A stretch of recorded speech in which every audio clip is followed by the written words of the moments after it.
poop them. We'll find them all over the garden. So if we ever sell any babies, we just tell people. If you ever plant now and you just notice where your water goes the dry time of the year, you can really capitalize on that.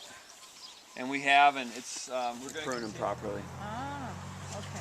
So that's what we're trying to do. There's cardboard under here, and then I put the wood down to kind of hold the soil, and then we fill it full of wood chips, and we plant the comfrey around it. Yeah.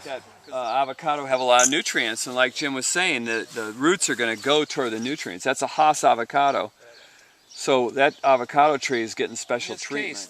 If we prune these properly and put enough nutrients in the ground, that's what we get. We get low-hanging fruit, stuff that's easy. And it grows right here on the trunk. It grows on the trunk? It grows that is on the, so bizarre. Yeah, it puts out all over the branches.